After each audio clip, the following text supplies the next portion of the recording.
We got there, poverty line, human rights, no infrastructure, no education, no health care, high corruption, lack of governance. You know Congo. All this in the Congo, we have it. Because disorganization, the government have got a vision, lack of vision. They don't look after the people. There's no health care, no education. 85% of children are not going to school. 85%. In fact, we were asked once to look after children. Or do you mind paying the uniforms and, uniform, that's all. We said, okay, we're gonna pay uniform. And after that, oh, do you mind paying the fees? Because the government refused to pay the fees. Those children are born of rape. Yes, they're born of rape and orphaned from rape. It's enough to look after the mothers. We have to look after also. We don't mind doing that. But it's sad to see a government who can't look after its people. And also the frustrations of the young people. There's no hope for young people in Kinshasa or Democratic Republic of Congo. They finish university, there's no jobs. There's nothing. They can't say anything. Everything finished always from oppression. They suffer from oppression. Some of them are in prison now. One of them is a young lady, 22 years old. All that because she said enough is enough. She will be put in prison for that. She has no right to say enough at 22 years old. It's really sad. Here you got President Kagame, President Museveni, and President Kabila. The three of them are presidents of Congo. Yes, three of them are the presidents of Congo. They are the one who are managing Congo. So, Mr. Kabila, on your left-hand side, or right-hand side, is the baby of those two. This Kagame and Museveni are not. Let's say is the nephew. Kagame and Museveni are the uncles. They give him orders what to do, how many people he should kill, and how many minerals should go to Rwanda. That's what is there for. And of course, they say he shouldn't leave the power because he's serving them right. He's serving them so well. He has to stick to power. And the Congolese have to suffer for that.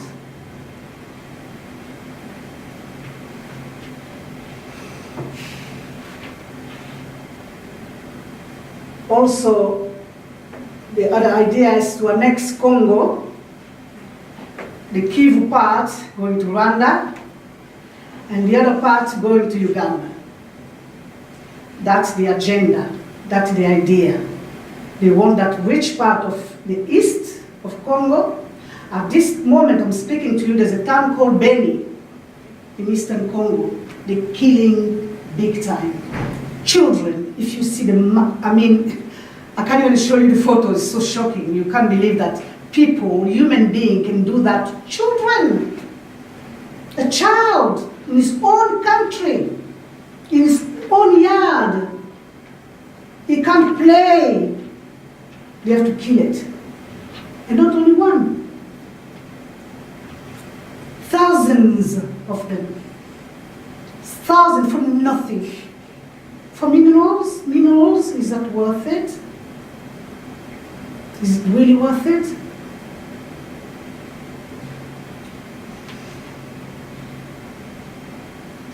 And also there's an ethnic cleansing within militia.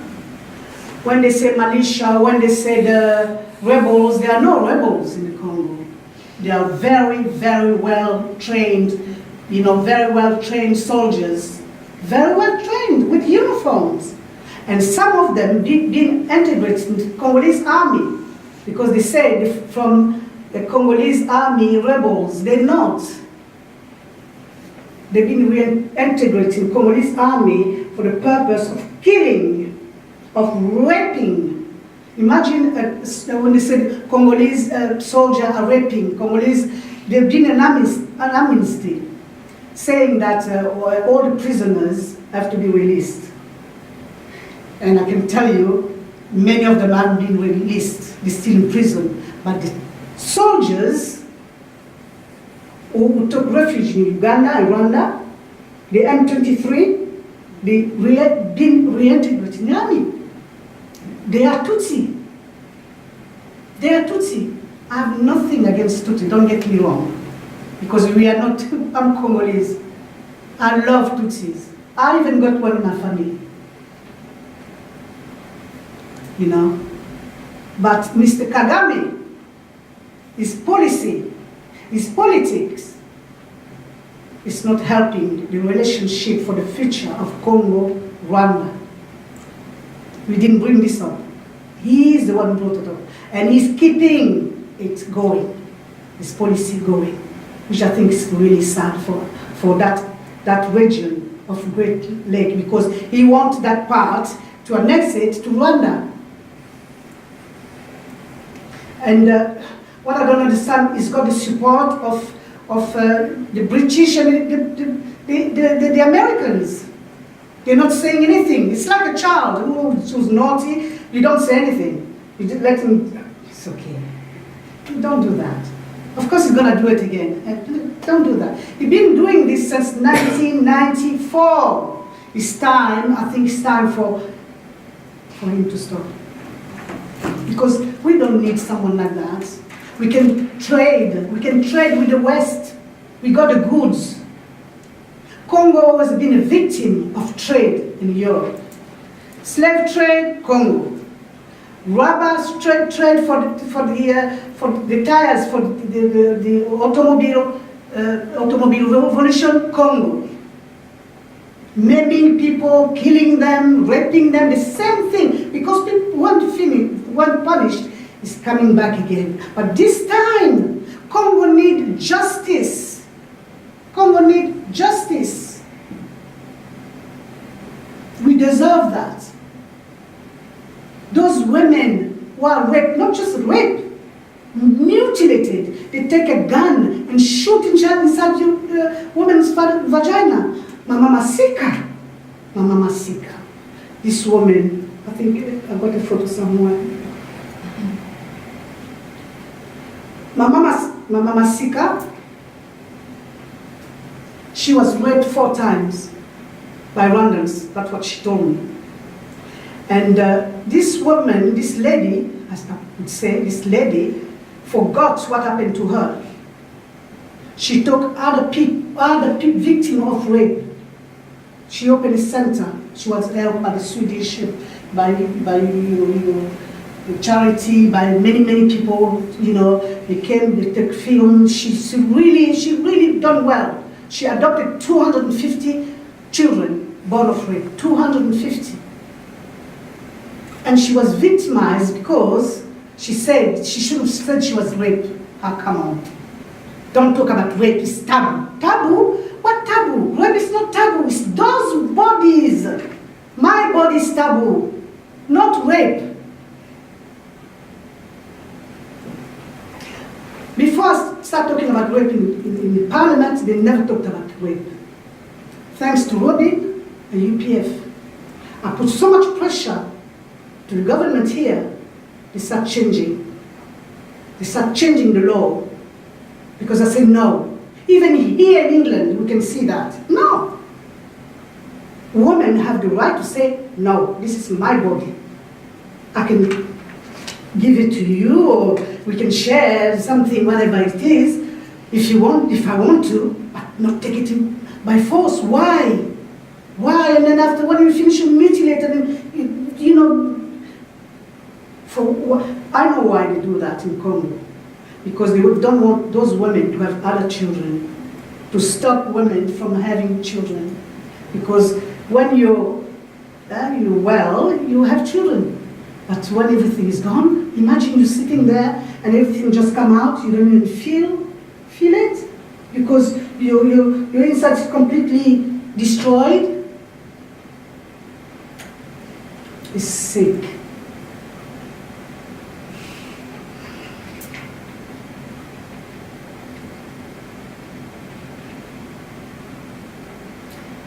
And the child soldiers, a child. I've seen them in Kisangani. They were what, 10, 12? Children. They don't know. They're just children. They think about playing, they think about...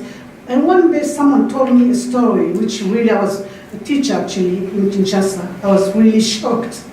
He said there was those kadogo, they call them kadogo. It means the little one. And he had his gun. They were playing in one of the villages. They were resting there. And one of his playmates, I don't know what happened, they were playing money and what was cheating or what. And he was so angry, he took his gun. Took his gun, he wanted to kill the other. A child. Instead of teaching him how life is beautiful, how teaching the way of life, being nice to a child, you teach him, and they let it happen. They let it happen. We were sitting here in front of our TV, watching it, and applauding it.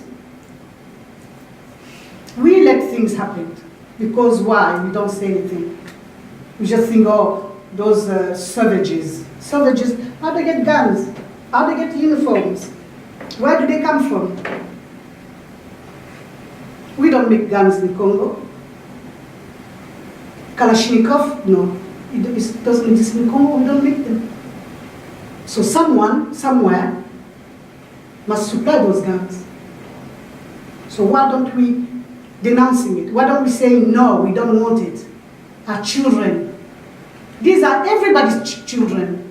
They're not just Congolese children. They're the future of Congo.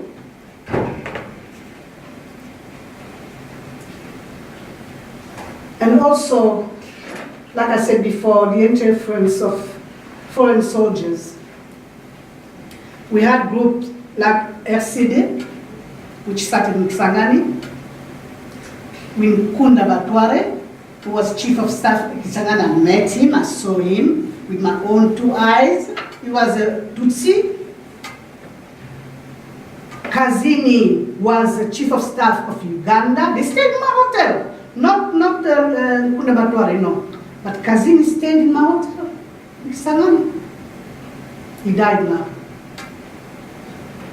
Kunda Batware, after killing all these people, suddenly he became Congolese, studied in the University of Congo, and we accepted. No, I'm not going to accept it. Because I've seen it, I've lived it. It's not a story which has been told now. It's enough with lies. Because what I'm saying, okay, these people, Kagame, and you can see Joseph Kabila here, there, who's the president of Congo today.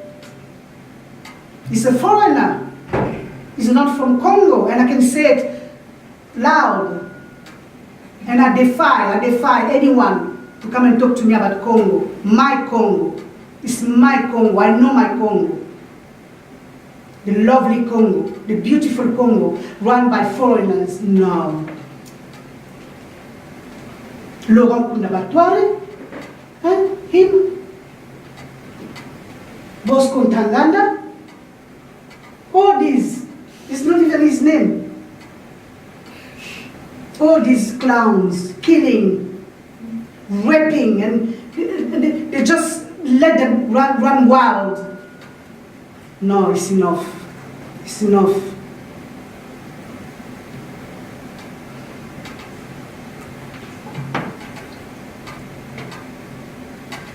Look at where our minerals goes.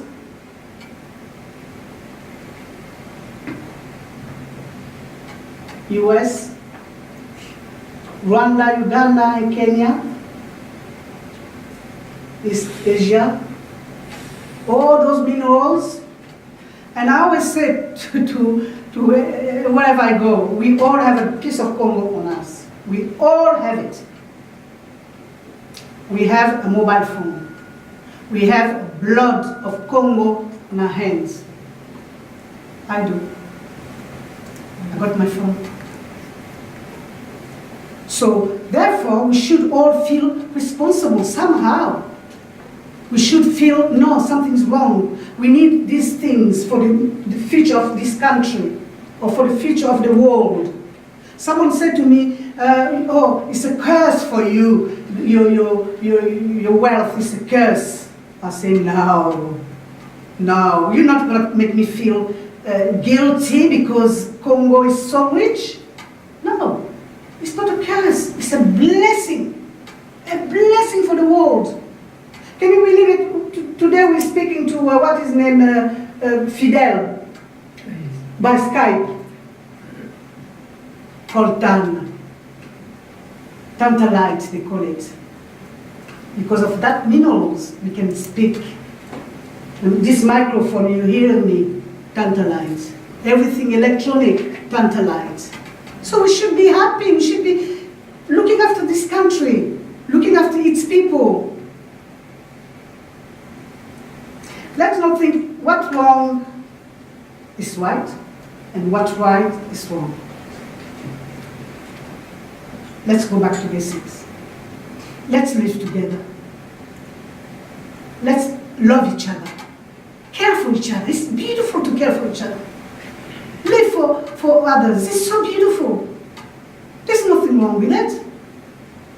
Sometimes the government make us believe that it's wrong. No!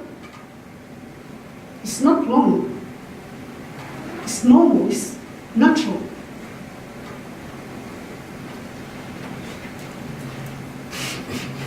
The consequences of rape, Panzi Hospital.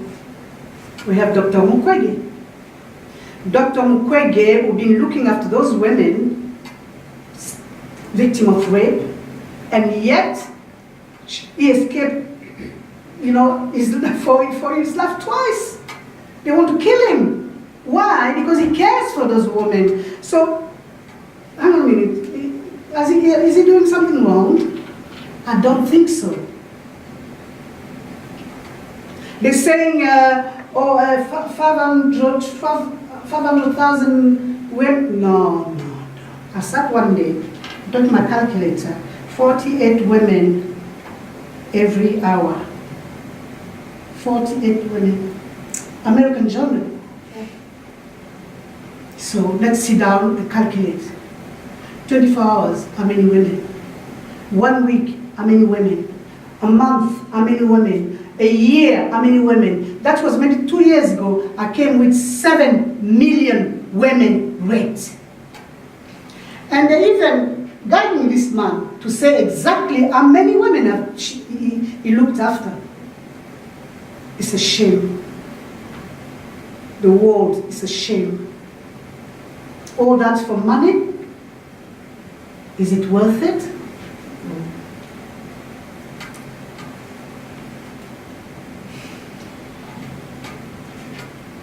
This is Africa.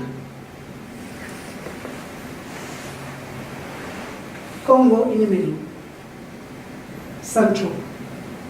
And as long as that country is not peaceful, Africa never going to find peace. I can tell you that. Africa never going to find stability. And you know what? Congo is so wealthy. We can develop Congo, and it will be good for Africa. It will be good for all of Africa. And there's nothing by saying, okay, sorry, I've done wrong. There's nothing wrong with that. We need that. And sometimes and then we can have closure. We need closure. In 1885, with the King Leopold, when he was maiming and killing and raping, nobody the kid said, oh sorry, just lukewarm story. No. We need a real story. And then we can develop Africa. We need to develop Africa because Africa is a wonderful continent. If we put all Africa together, and Congo in particular, if Congo is in peace, the whole of Africa will be in peace. And we deserve peace. Thank you very much.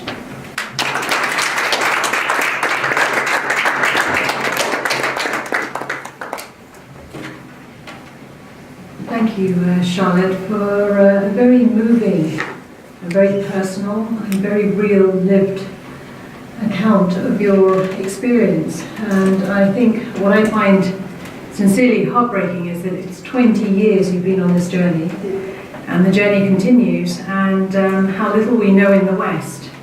And as Dr. Mobic was saying, that only when superstars go there, it comes into the media and then it disappears off again. And the human rights violations are beyond egregious.